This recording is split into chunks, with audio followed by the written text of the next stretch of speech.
باللہ من الشیطان اللعین الرجیم بسم اللہ الرحمن الرحیم الحمدللہ رب العالمین والعاقبۃ للمتقین والصلاة والسلام علی سید الانبیاء والمرسلین سیدنا و نبینا و شفیع ذنوبنا و طبیب قلوبنا بالقاسم محمد وآلہ الطیبین الطاہرین المعصومین ولعنۃ اللہ علی اعدائہم اجمعین اما بعد فقد قال رسول اللہ صلی اللہ علیہ وآلہ وسلم بسم اللہ الرحمن الرحیم انی تارک فیکم الثقلین کتاب اللہ و عطرتی اہل بیتی صلوات بر محمد و علی محمد اللہم صلی علی محمد و علی محمد۔ ناظرین گرامی قدر، عزاداران مظلوم کربلا، تمام عزاداروں کی بارگاہ میں ایک مرتبہ پھر حاضر خدمت ہوئے ہیں۔ آج کی جو ہماری گفتگو ہے امام حسن عسکری کی شہادت کے حوالے سے، یہ سلسلہ عذاب ماہ محرم سے جاری ساری ہے اور 8 ربیع الاول امام حسن عسکری علیہ السلام کی شہادت کی جو یہ مجلس ہے، آپ عزیزان کی بارگاہ میں چند مطالب خاندان اہل بیت اور سیرت امام حسن عسکری کے عنوان سے پیش کروں گا۔ خدا نے انسانوں کی ہدایت کے لیے انبیاء کو مبعوث کیا ہے، جس بنیاد پر انبیاء ہر دور میں آئے اور اپنی امت کو ہدایت کرتے رہے، تو خدا جس کو نبوت کے لیے، رسالت کے لیے انتخاب کرتا ہے اسے پاور دے کر، یہ طاقت دے کر بھیجتا ہے تاکہ وہ لوگوں کے درمیان دکھنے میں ظاہراً لوگوں جیسا ہو، لیکن کام جو ان کے ہو دیگر لوگوں سے افضل ہو۔ یعنی آسان لفظوں میں کہوں کہ خدا نے جن کو نبوت اور رسالت کے لیے انتخاب کیا ہے ان کو خدا نے علم دے کر بھیجا ہے تاکہ قوم کو وہ خدا کے نمائندے علم دے۔ جو معاشرہ جہالت کے اندھیرے میں گھرا ہوا ہے تو خدا کے نمائندے آ کر اس معاشرے کو علم کے نور سے منور فرمائیں، چاہے جناب آدم علیہ السلام ہو یا جناب آدم سے لے کر ہر نبی اپنے اپنے دور میں اپنی اپنی امت کے لیے ایک بڑا عالم بن کے آیا اور اپنی امت کو علم دیا۔ اور یہ جو انبیاء ہوتے ہیں، معصوم جو ہوتے ہیں، وہ کسی دنیا کی یونیورسٹی میں، دنیا کے کسی کالج میں، دنیا کے کسی اسکول میں پڑھتے نہیں، بلکہ یہ درس الہی سے پڑھ کر آتے ہیں۔ ان کا استاد جو ہوتا ہے خدا ہوتا ہے۔ ارے جن کو خدا پڑھائے وہ کبھی جاہل نہیں ہوتے۔ یعنی خدا نے جن کو نبوت و امامت کے لیے انتخاب کیا ہے تو وہ جاہل نہیں ہوتے۔ تو خدا نے جن کو نبوت و امامت کے لیے انتخاب کیا ہے تو خدا نے ان کو سب سے پہلے علم دے کر بھیجا ہے تاکہ قوم میں جہالت ختم کرے اور علم کو عام کرے۔ اس کے بعد خدا اپنے ان نمائندوں کو، اپنے خلیفوں کو کیا طہارت دے کر بھیجتا ہے، عصمت دے کر بھیجتا ہے تاکہ وہ خدا کے نمائندے، خدا کے جو امام اور نبی آئیں وہ خود آپ جو ہوں طاہر و مطہر ہوں، تاکہ جب وہ خود پاک ہوں گے تو معاشرے کو بھی پاک و پاکیزہ بنائیں گے۔ یہ شرعی مسئلہ ہے کہ پانی جب خود پاک ہوگا جب ہی کسی دوسری نجس چیز کو پاک کرے گا۔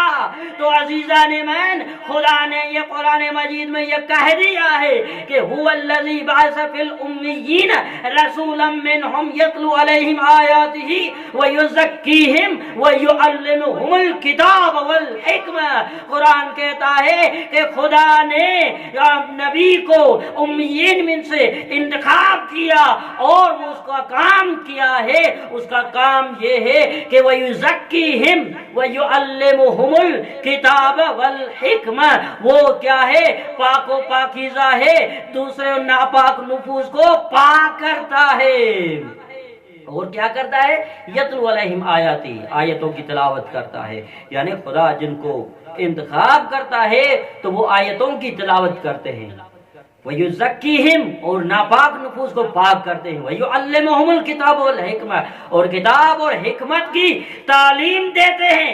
یہ کام صرف آخری نبی حضرت محمد مصطفیٰ صلی اللہ علیہ وآلہ وسلم کا نہیں، بلکہ 1,24,000 تمام انبیاء اور 12 امام، تمام ائمہ کا کام رہا ہے کہ انہوں نے خدا کا پیغام اپنی امت تک پہنچایا ہے۔ صلوات بر محمد و آل محمد، اللہم صلی علی محمد و آل محمد۔ تو بہر عزیزان ایمان، خدا جن کو ہدایت کے لیے انتخاب کرتا ہے تو ان کو طہارت دے کر بھیجتا ہے تاکہ لوگوں کو طاہر و مطہر کرے، ان کو علم دے کر بھیجتا ہے تاکہ لوگوں کو علم دے۔ اس کے علاوہ خدا اپنے ان نمائندوں کو معجزہ بھی دیتا ہے تاکہ اس معجزے سے لوگ متاثر ہو کر خدا کے دین کی طرف راغب ہو جائے۔ خدا نے ہر نبی کو معجزہ دیا ہے، جناب آدم کو معجزہ دیا، جناب عیسیٰ کو معجزہ دیا، جناب موسیٰ کو معجزہ دیا۔ ہر نبی کا کوئی نہ کوئی معجزہ رہا ہے۔ یہ سب سے بڑا معجزہ یہی رہا ہے کہ جو معصوم نبی جو کہتے تھے وہ ہو جاتا تھا۔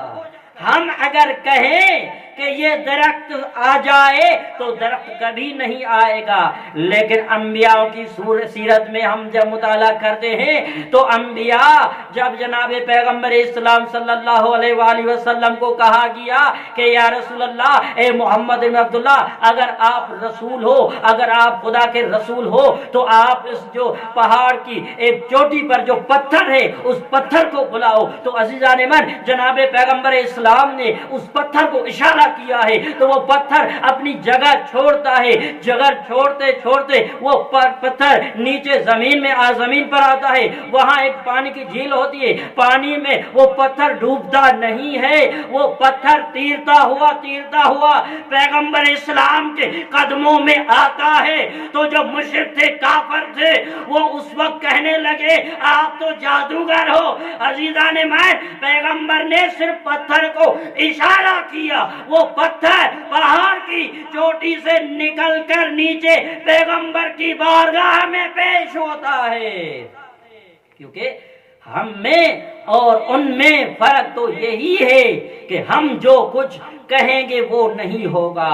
خدا کے جو نمائندے ہیں، خدا کے جو نبی، امام، رسول ہیں، جو کہتے تھے وہ ہو جاتا تھا۔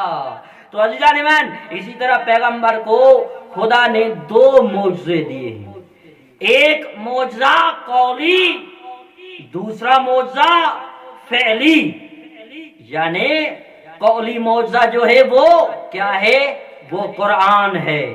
فعلی معجزہ کون سا ہے؟ وہ اہل بیت علیہ السلام ہے۔ تو عزیزان من، قرآن خدا کے رسول کا یہ جاودانی تا قیامت ہمیشہ کے لیے معجزہ ہے۔ اسی طرح اہل بیت علیہ السلام بھی جو ہے وہ معجزہ ہے۔ صلوات بر محمد و آل محمد، اللہم صلی علی محمد و آل محمد۔ تو اسی لیے اچھا، معجزے کی تعریف کیا ہے؟ معجزہ کسے کہتے ہیں؟ معجزہ لفظ عاجز سے نکلا ہے، یعنی کسی کو لاچار کرنا، کسی کو بے وس کرنا۔ جو کام انبیاء اور ائمہ کریں وہ کوئی اور کام نہ کر سکے اسے معجزہ کہتے ہیں۔ تو خدا نے اپنے حبیب محمد مصطفیٰ کو دو معجزے عطا کیے، ایک قرآن، دوسرا اہل بیت۔ یعنی دعوی نبوت کے لیے دلیل کیا ہے؟ وہ دلیل معجزہ ہے۔ ہر نبی کو خدا نے معجزہ دیا ہے، ہر نبی کو خدا نے معجزہ دیا ہے۔ نبیوں سے جب بھی معجزہ طلب کیا گیا تو وہ انہوں نے معجزہ پیش کیا ہے۔ تو اللہ نے پیغمبر اسلام کو جو معجزہ دیے گئے وہ قرآن اور اہل بیت ہے۔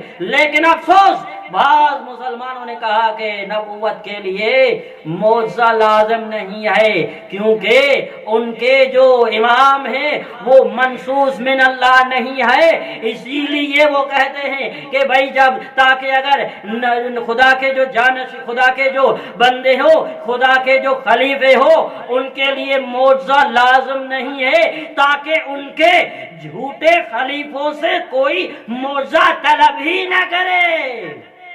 لیکن جو خدا کے سچے نمائندے ہیں، سچے خلیفے ہیں، انہوں نے یہ اعلان کیا ہے جب چاہو جو چاہو مجھ سے پوچھو۔ تو عزیزان مین، یہ معجزہ جو پیغمبر اسلام علیہ السلام صلی اللہ علیہ وسلم نے اپنی ذات میں اپنی زندگی میں کیے، پیغمبر کے بعد جو پیغمبر کا سچا خلیفہ ہے اس نے بھی دعویٰ کیا ہے کہ مسلمانوں جو چاہو پوچھو، میں زمین سے زیادہ آسمانوں کے راستے جانتا ہوں۔ کاش میرے لیے علم کی مسند بچھائی جائے تو میں اہل تورات کو تورات سے جواب دوں گا، اہل انجیل کو انجیل سے جواب دوں گا، اہل زبور کو زبور سے جواب دوں گا، اہل قرآن کو قرآن سے جواب دوں گا۔ عزیزان مین، یہ خدا کے سچے خلیفے ہونے کی یہی بڑی دلیل ہے کہ انہوں نے اپنی زندگی میں معجزے دکھائے، کر کے دکھائے، لوگوں کو عاجز کیے۔ اچھا، سورج کا پلٹنا ایک بار نہیں ہوا، یہ دو بار ہوا ہے۔ ایک مرتبہ جناب پیغمبر اسلام صلی اللہ علیہ وسلم کی زندگی میں، دوسرا مرتبہ جو ہوا وہ جناب امیر المؤمنین علی بن ابی طالب علیہ السلام کے دور میں خود امام نے معجزہ کر کے دکھایا۔ یعنی امام نے یہ ثابت کر کے دکھایا کہ میں خدا کے حبیب محمد مصطفیٰ کا سچا جانشین ہوں۔ جس طرح میرے حبیب نے، میرے سردار نے، میرے آقا محمد مصطفیٰ نے سورج کو پلٹایا، اسی طرح میں اس کا نمائندہ ہوں اور میں اس کا خلیفہ ہوں۔ میں بھی سورج کو پلٹا کر دنیا کے سامنے واضح کرنا چاہتا ہوں کہ حق کی خلافت، حق کا امام میں علی ابن ابی طالب علیہ السلام ہوں۔ صلوات بر محمد و آل محمد، اللہم صلی علی محمد و آل محمد۔ تو عزیزان من، معجزہ خدا نے اپنے نبیوں کو، اماموں کو عطا کیا ہے۔ اچھا، تو جب نبی محمد رسول اللہ ہے تو معجزہ بھی منصوص من اللہ ہونا چاہیے۔ نبی اگر خدا کی جانب سے آئے تو معجزہ بھی خدا کی جانب سے ہی ہوگا۔ یعنی جو جہاں سے آتا ہے تو وہ کام بھی وہی کے کرتا ہے۔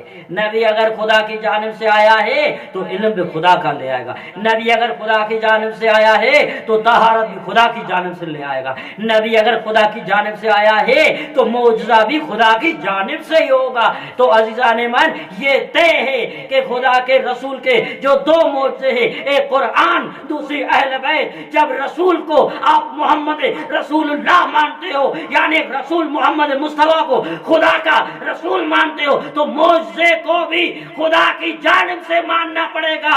تو رسول کے جو دو معجزے ہیں، ایک قرآن، دوسری اہل بیت، یعنی رسول نے اپنی زندگی میں دو معجزے دیے، ایک قرآن دیا خدا کی جانب سے، دوسرا اہل بیت دیا، وہ بھی خدا کی جانب سے دیا ہے۔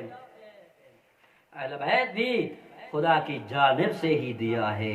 صلوات بر محمد و آل محمد، اللہم صلی علی محمد و آل محمد۔ تو بس عزیزان من، آج میں چاہوں گا امام حسن عسکری علیہ السلام کی سیرت کے حوالے سے چند مطالب واقعات، اس کے بعد ذکر مصائب آپ اذان کی بارگاہ میں پیش کروں۔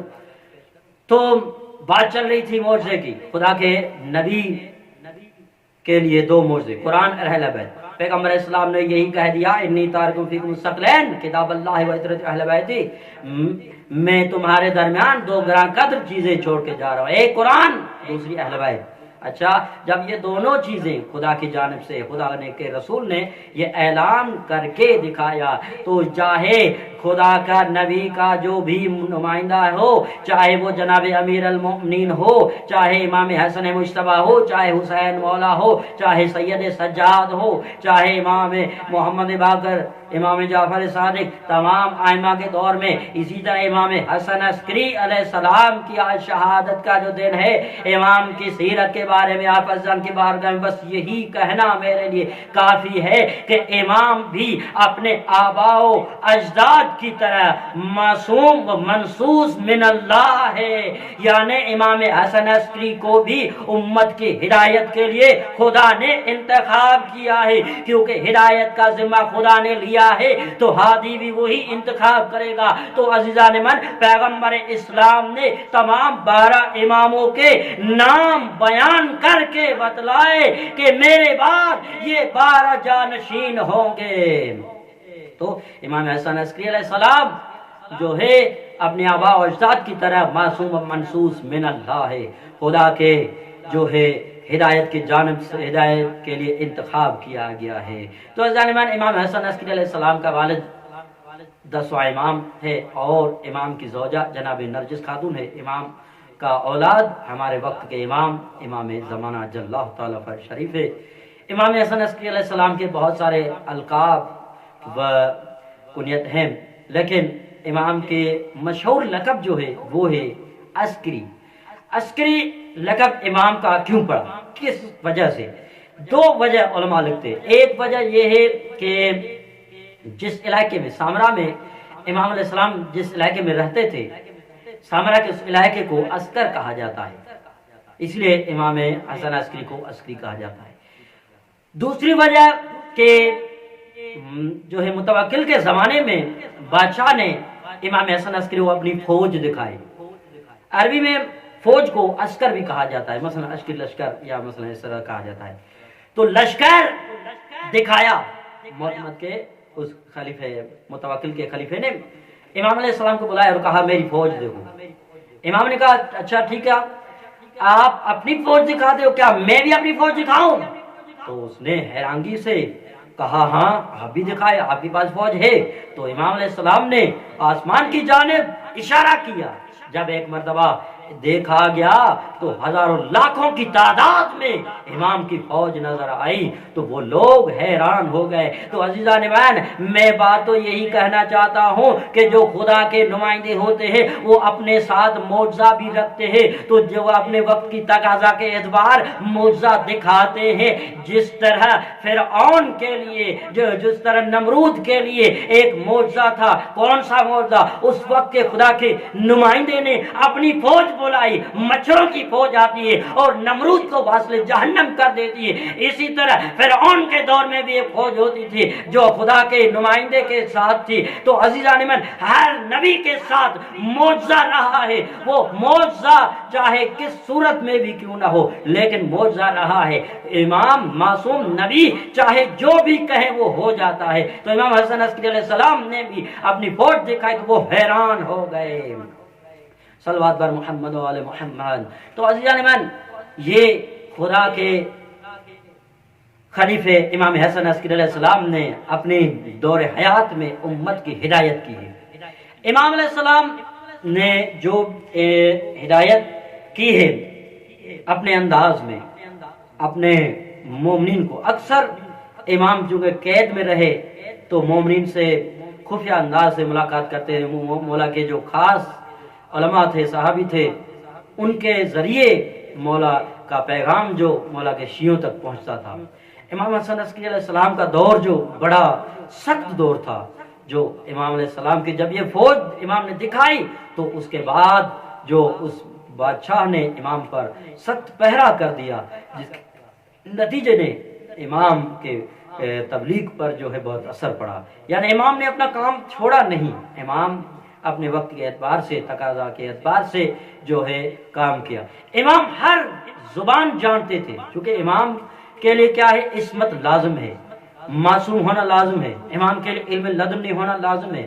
امام کے لیے لازم ہے کہ وہ معجزہ رکھے تاکہ امت کو جو گمراہ ہو ان کو ہدایت کر سکے. اچھا، تو امام علیہ السلام ہر زبان جانتے. ابو حمزہ نامی ایک صحابی ہے ملاقب، تو اس نے سوچا کہ مولا امام تو اپنے والد کے ساتھ بچپن سے ہی مدینہ منورہ میں رہے ہیں، کسی اور سے ملاقات کی نہیں ہے، تو کیسے دوسری زبانیں جانتا ہے؟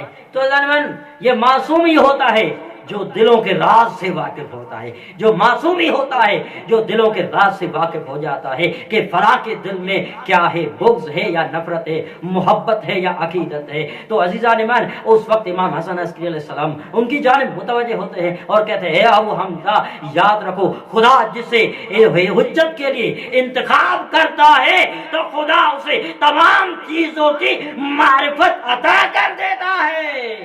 یعنی خدا جسے اپنی حجت کے لیے اپنی حجت انتخاب کرتا ہے تو اسے تمام چیزوں کی معرفت عطا کر دیتا ہے. تو عزیزان ایمان، امام حسن عسکری علیہ السلام تمام زبانوں سے، مولا نے کہا کہ جو حجت خدا ہوتا ہے تو وہ زبانیں بھی جانتا ہے، وہ حال بھی جانتا ہے، وہ حال دل بھی جانتا ہے کہ اگلے کے نیت میں کیا ارادہ ہے.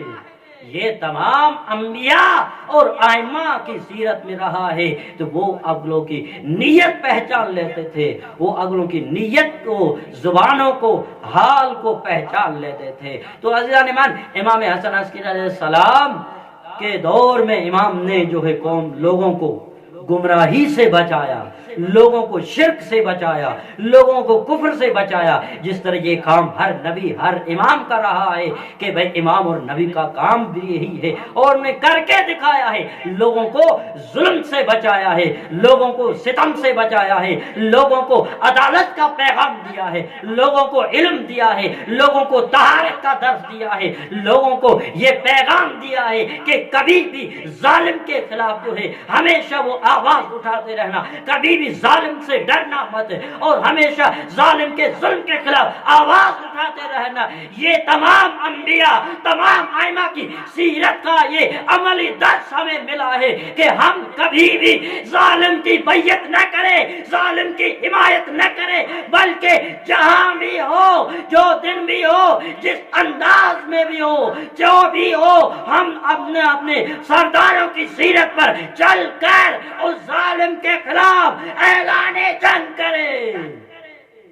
وہ ظالم چاہے جس انداز میں بھی ہو، جس روپ میں بھی ہو، اس ظالم کے خلاف آواز اٹھانا ہے.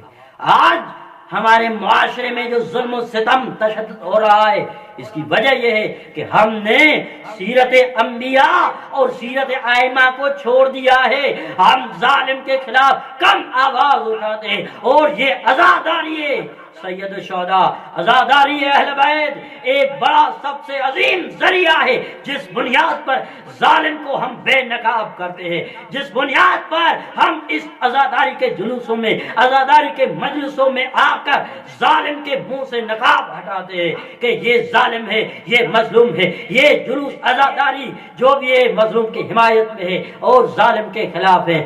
صلوات بر محمد و آل محمد، اللہم صلی اللہ محمد و آل محمد. تو عزیزان ایمان، انبیاء اور ائمہ نے ہمیشہ عملی درس دیا ہے ہدایت کا. امام حسن عسکری کا ایک واقعہ، اس کے بعد ذکر مسائل، کہ امام علیہ السلام قید میں تھے اور 3 سال تک قحط سالی ہوئی. امام علیہ السلام اور لوگ جو دوسرے تھے وہ پریشان تھے کہ اب قحط سے کیسے جان چھٹے، پانی کی قلت ہوگی، بارش نہیں پڑ رہی تھی. تو اس وقت خلیفہ معتمد نے یہ اعلان کیا کہ لوگوں 3 دن تک جو ہے نماز استسقاء پڑھی جائے.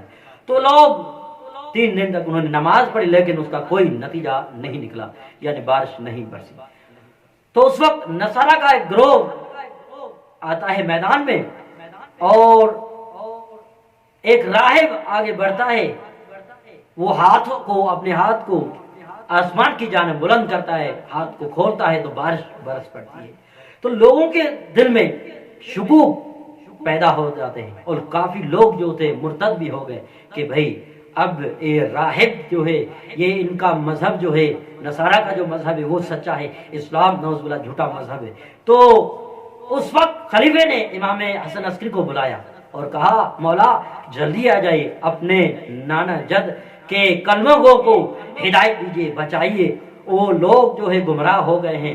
ایک راہب جو اس نے اپنے ہاتھ کو بلند کیا ہے تو بارش برس پڑی ہے، اس کا کوئی وجہ۔ امام جب میدان میں آتے ہیں تو امام اعلان کرتے ہیں کہ کل اسی میدان میں اس راہب کو بھی بلائیے۔ وہ جب راہب آتا ہے وہ اپنے حسب دستور اب اس سے بارش کی تقاضا کرتے ہیں تو وہ ہاتھ کو بلند کرتا ہے، تو جیسے ہاتھ بلند کرتا ہے تو بارش برس پڑتی ہے۔ اچھا، جب بارش برس پڑتی ہے تو لوگ پھر حیران ہو جاتے ہیں، یہ کیا معجزہ ہے کہ بھئی بارش برس پڑی ہے۔ تو ظالمان، تو اس وقت جناب امام حسن عسکری نے حکم دیا کہ اس کے ہاتھ میں جو چیز ہے وہ لے کر آؤ، اس کے ہاتھ میں جو چیز ہے وہ لے کر آؤ۔ تو عزیزان ایمان، جب اس راہب کے ہاتھ سے ایک چیز لے کر آئے اور امام کے سامنے پیش کی گئی، مولا سے پوچھا گیا مولا یہ کیا ہے؟ امام نے کہا اب اس راہب سے کہو کہ بارش برسائے۔ جب اس راہب نے ہاتھ کو بلند کیا ہے تو بارش نہیں برسی، بلکہ جو مطلب صاف ہو گیا، یعنی جو بادل ختم ہو گئے۔ تو لوگ پریشان ہو گئے، کیا سبب ہے، آخر کیا وجہ تھی؟ تو پہلے راہب نے ہاتھ بلند کیا تو بارش برس رہی تھی، اب بارش نہیں برس رہی ہے۔ تو امام حسن عسکری علیہ السلام نے ارشاد فرمایا یہ ایک نبی کی ہڈی ہے، جس کو یہ آسمان کی جانب ہاتھ بلند کر کے کھولتا ہے تو یہ نبی کی ہڈی کا یہ کمال ہے کہ خدا اپنی نبی کی ہڈی پر جو اپنی رحمت کی بارش برساتا ہے۔ تو عزیزان من، اس کے بعد امام علیہ السلام نے وہ ہڈی جو ہے لے کر اپنے ساتھ کسی جگہ جو ہے دفن کر دی ہے۔ تو یہ کیا اس وقت لوگوں کے شکوک جو تھے دل میں وہ ختم ہو گئے۔ یعنی اماموں کا، نبیوں کا کام یہ رہا ہے کہ لوگوں کو گمراہی سے بچائیں، لوگوں کو ہدایت کریں، لوگوں کو ظلم و تشدد ستم سے بچائیں، لوگوں کو عدل و انصاف کی تعلیم دیں۔ یہ انہوں نے کر کے دکھایا ہے۔ اور عزیزان من، آج امام حسن عسکری علیہ السلام کی شہادت کے حوالے سے چند عرائض آپ کی بارگاہ میں۔ لوگ پوچھتے ہیں آپ روتے کیوں؟ کیا سبب ہے آپ روتے ہی رہتے ہو؟ شیعوں کو یہی الزام بلیم لگاتے ہیں آپ روتے کیوں، کیا سبب ہے؟ میں کہوں جس کا نقصان ہوتا ہے غم بھی اسے ہی ہوتا ہے، جس کا نقصان ہوگا تو غمگین وہی ہوگا۔ ہمارا نقصان ہوا ہے، ہمارے سردار بے جرم قتل کیے گئے، ہمارے اماموں کو زہر دے کر شہید کیا گیا، ہمارے اماموں کو تلوار کے ذریعے قتل کیا گیا۔ عزیزو، ہم آج بھی یہی اس مجالس اعزاء جلوسوں کی صورت میں لوگوں کو بیان کرتے کہ ہمارے سردار، ہمارے امام بڑے مظلوم تھے، جن پر قوم نے بڑا ظلم ستم کیا ہے۔ عزیزو، سادات کے گھرانے میں کچھ جنازے ایسے گزرے ہیں جن پر زندگی میں بھی ظلم و ستم کیا گیا اور زندگی کے بعد بھی ان کے جنازوں پر بھی ظلم و ستم کیا گیا۔ پہلا جنازہ جناب سیدہ فاطمہ زہرا سلام اللہ علیہا کا جنازہ ہے، جو زندگی میں بھی مشکلیں کاٹ رہی ہے۔ زندگی میں جناب سیدہ فاطمہ، آج یہ ماہ ربیع الاول کی پہلی تاریخ کو جناب محسن کی شہادت بھی ہے۔ اسی ماہ ربیع الاول میں عزادارو جناب سیدہ فاطمہ زہرا سلام اللہ علیہا کے گھر پر حملہ ہوتا ہے، مسلمان خاموش ہو جاتے ہیں، کسی نے آواز نہیں اٹھایا کہ زہرا مظلومہ ہے، زہرا کے پہلو زخمی ہے، زہرا کے اوپر دروازہ گرایا جاتا ہے، زہرا کے گھر کو آگ لگائی جاتی ہے، زہرا کا محسن شہید کیا جاتا ہے۔